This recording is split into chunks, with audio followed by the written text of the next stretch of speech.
Tes, oke. Baik, bismillahirrahmanirrahim. Assalamualaikum warahmatullahi wabarakatuh. Selamat pagi dokter dan teman-teman. Hari ini saya akan mempresentasikan interpretasi kasus dari kasus pertama rinitis. Jadi sudah kita ketahui bahwa rinitis ini merupakan suatu penyakit yang terjadi pada saluran pernapasan atas. Oke, kita langsung saja ke kasus. Disebutkan di keluhan utamanya bahwa anak C 8 tahun dengan keluhan utamanya keluar cairan dari hidung sejak 3 hari yang lalu. Nah, ini menunjukkan bahwa anak C ini dia mengalami rhinorrhea dan sifatnya itu akut. Sejak 3 hari yang lalu itu bisa terjadi karena adanya hipersekresi mukosa nasal hidung. Jadi ada sekresi mukus yang berlebih yang diakibatkan karena berbagai hal, mungkin karena infeksi atau mungkin karena alergi. Kemudian dari riwayat penyakit sekarang terjadi bersin-bersin, hidung terasa gatal dan kadang-kadang batuk. Bersin ini merupakan suatu respons yang tujuannya untuk membersihkan atau mengeluarkan iritan, dan bersin terjadi karena terstimulasinya atau terangsangnya saraf trigeminal ketika ada iritan seperti itu. Kemudian hidung terasa gatal. Nah, ini juga terjadi karena adanya inflamasi yang mengiritasi mukosa hidung. Kemudian kadang-kadang batuk. Nah, batuk ini terjadi karena adanya hipersekresi mukus, di mana mukusnya itu ada kemungkinan dia mengalir ke bagian tenggorokan yang disebut dalam postnasal drip, sehingga tubuh berusaha untuk mengeluarkan melewati batuk. Nah, batuk ini juga merupakan suatu respon tubuh untuk membersihkan jalan nafas karena ada iritasi kayak gitu. Terus demam, mual muntah, dan tenggorokan nyeri di sangkal. Nah, ini terjadi berarti tidak ada inflamasi sistemik, karena tidak ada demam, tidak ada mual muntah, dan di sini juga tenggorokan nyeri di sangkal. Artinya, tidak ada peradangan yang terjadi pada tenggorokan. Kemudian dari riwayat penyakit dahulu, keluhan serupa pernah dialami 8 bulan yang lalu.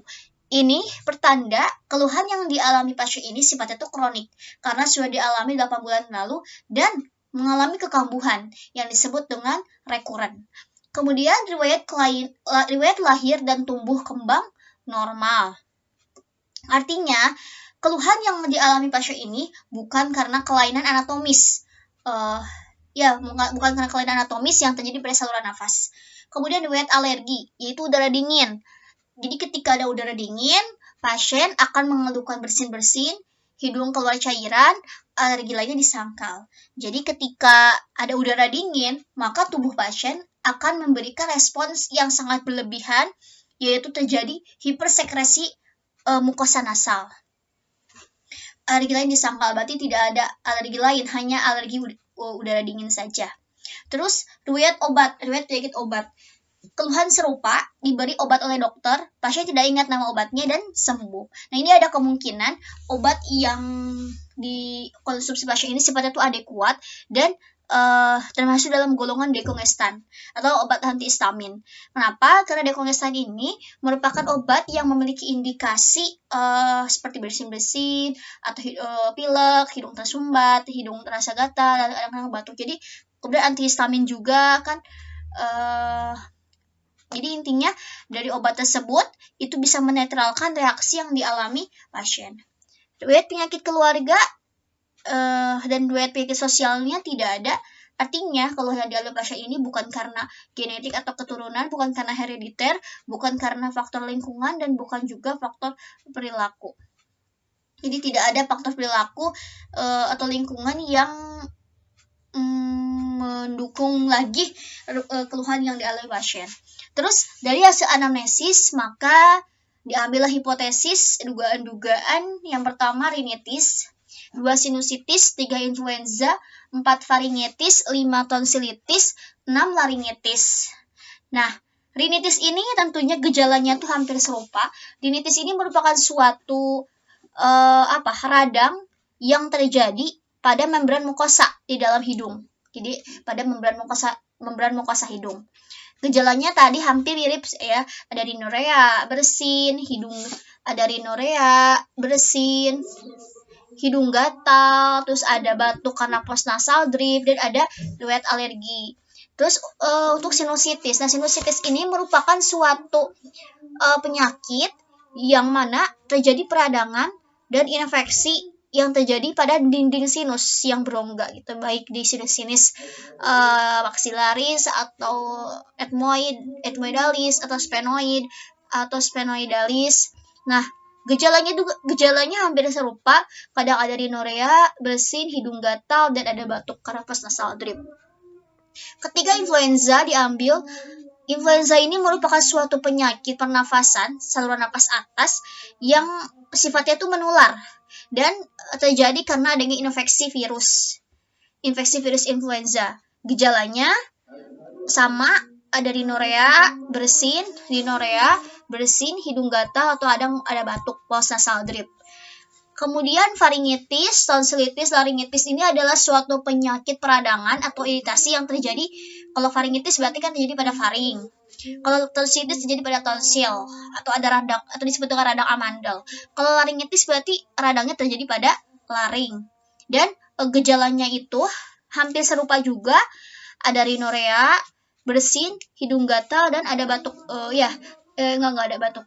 Ada batuk karena postnasal drip. Nah, nanti dari hipotesis ini kita akan kita akan menegakkan diagnosis. Nah, nanti kita akan eliminasi hipotesis ini. Nah, untuk membantu penegakan diagnosis dilakukan pemeriksaan lanjutan. Nah, yaitu pemeriksaan fisik. Status generalis. KU-nya tampak sakit ringan. Nah, ini pertanda bahwa penyakitnya itu sudah cukup mengganggu tapi tidak terlalu berat. Kemudian kesadarannya kompos mentis. Nah, ini pertanda kesadaran pasien ini masih, karena pasien masih bisa merespons pertanyaan dari dokter. Jadi masih sadar penuh. Kemudian BB dan TB-nya itu berat badannya 32 kg, tinggi badannya itu 139 cm. Nah, itu terjadi berdasarkan perhitungan BMI ini normal. Kemudian nadinya 90, tekanan darahnya 80/60, respiration rate 21 kali, berarti ini terbilang normal juga. Kemudian suhunya 37. Nah, ini 37 itu afebris, tidak ada demam, berarti tidak termasuk demam. Otomatis dari sana bisa mengeliminasi hipotesis faringitis, tonsilitis, dan laringitis. Kenapa? Kalau ada peradangan, biasanya ada infeksi. Kalau infeksi, biasanya akan timbul peningkatan suhu tubuh. Nah, di sini dia normal, otomatis faringitis, tonsilitis, laringitis itu bisa dieliminasi. Menjadi salah satu alasan untuk bisa dieliminasi. Kemudian dari pemilihan status lokalis, kepalanya mesosefal. Mesosefal ini adalah tenggorokan yang sedang panjang yang sesuai dengan indeks cephalikus normal, yaitu 76/80,9. Kemudian wajahnya simetris, artinya tidak ada obstruksi hidung, tidak ada jadi pasien ini bentuk wajahnya tuh nggak berubah, atau ada perubahan pada endoskeleton itu tidak ada. Berarti memang tidak ada keluhan seperti obstruksi hidung atau pernapasan oral atau terganggu jalan napas, itu tidak ada ya. Kemudian matanya konjungtiva tidak anemis, sklera tidak ikterik, ini normal juga. Kemudian dari pemeriksaan THT, di telinganya membran timpani intek, mukosa normal. Nah, ini kenapa membran timpaninya intek? Jadi karena kan dia tadi ada alergen ya, udara dingin.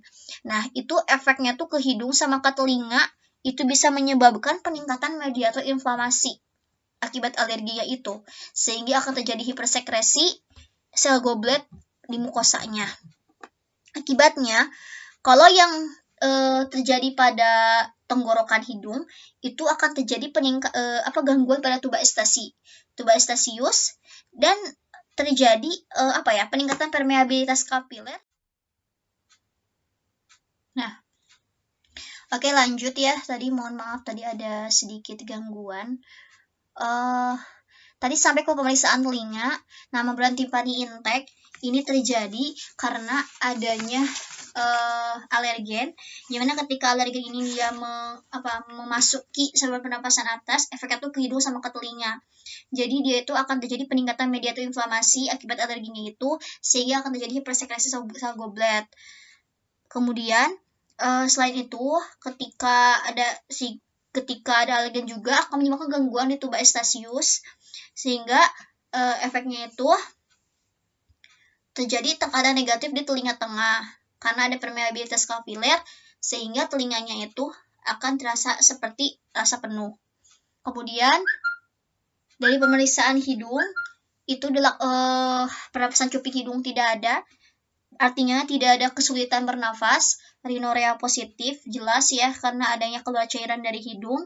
Kemudian konka dan mukosa sedikit udem, kemungkinan dia itu karena efek kronisnya, jadi si udem yang parahnya itu udah lewat. Septum masih tidak deviasi, berarti tidak ada pembengkokan sekat hidung ya. Kemudian jadi tekan sinus dan polip hidung tidak ada. Ini juga bisa menjadi alasan kenapa hipotesis sinusitis bisa dieliminasi, karena pada sinusitis itu biasanya adanya ditekan. Tenggorokan mukosa normal. Mukosa normal, kemudian tonsil T1 tenang. Nah, ini tonsil ini merupakan suatu profil pembesaran tonsil. Artinya, tonsil sedikit keluar dari ukurannya kurang dari 25% dari diameter orofaring. Jadi ketika diukur dari pelika anterior kanan dan kiri, faring tidak hiperemis. Nah, ini juga bisa jadi alasan faringitis dieliminasi. Leher negatif, berarti tidak ada pembesaran KGB sebagai pertanda dari infeksi. Toraks, paru jantung normal, abdomen normal, ekstremitas negatif. Ini juga menjadi salah satu alasan influenza dieliminasi. Pada influenza biasanya akan terjadi nyeri sendi dan otot atau disebut dengan myalgia. Kemudian dari hasil pemeriksaan fisik maka ditegakkan diagnosis rinitis. Jelas ya tadi memang gejalanya itu cocok. Jadi rinitis ini merupakan suatu peradangan yang terjadi pada radang mukosa hidung akibat alergi gitu, akibat berbagai hal.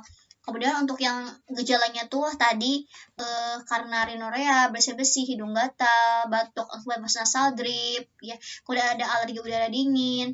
Kemudian yang kedua sinusitis dieliminasi karena tidak ada nyeri tekan, sinus. Influenza dieliminasi karena tidak ada myalgia. Di eksemitasnya faringitis, sinusitis dan laringitis juga dieliminasi karena tidak ada demam, tidak ada infeksi. Nah, setelah ditegakkan diagnosis, maka dilakukan tata laksana non-farmako dan farmako. Non-farmakologinya edukasi, elevasi saat tidur. Tujuannya ini tuh memberikan kenyamanan gitu. Bisa mengurangi hidung tersumbatnya, juga pernapasan menjadi lebih lega saat tidur. Kemudian makanan bernutrisi, tujuannya untuk meningkatkan daya tahan tubuh. Kemudian meningkatkan kelembaban udara dan atau penguapan hangat. Tujuannya untuk menurunkan responsivitas, mengurangi edema dan ketika ada udara dingin kan itu bisa jadi mengiritasi lagi gitu. Kemudian farmakologinya diberikan dekongestan. Dekongestan ini adalah obat yang indikasi pilek ya, obat pilek. Contohnya tuh golongan efedrin, di mana cara kerjanya itu adalah dengan agonis alpha adrenergic. Jadi dia berikatan dengan reseptor dan akan jadi vasokonstriksi. Terus dekongestan ini tujuannya untuk mengurangi sekresi dan pembengkakan membran mukosa saluran hidung. Terus antihistamin, dia itu efek antikolinergik, yaitu efek antikolinergik ini dia bisa menurunkan kerja neurotransmitter asetilkolin sehingga terjadi vasodilatasi dan terjadi penurunan sekresi mukosa dan edem juga bisa berkurang. Contohnya itu ada difenhidramin dan loratadin. Jadi difenhidramin ini generasi 1, loratadin generasi 2. Bedanya generasi 1 dan 2 itu kalau yang generasi 1 itu sedatifnya lebih kuat. Terus apa lagi? Sedatifnya lebih kuat. Terus satu lagi itu apa? Terus suplemen atau vitamin ini juga diberikan tujuannya untuk meringankan gejala, mempersingkat lamanya infeksi, dan sebagai stimulan sistem imun. Contohnya vitamin C dan zinc. Kemudian antitusif. Nah, antitusif ini merupakan obat batuk, di mana antitusif ini terbagi dua, ada antitusif sentral dan perifer. Waktu yang sentral, dia itu meningkatkan ambang rangsang pusat batuk ditingkatin. Contohnya tuh kodein. Kalau yang perifer, dia itu menurunkan sensitivitas reseptor. Contohnya dextromethorphan.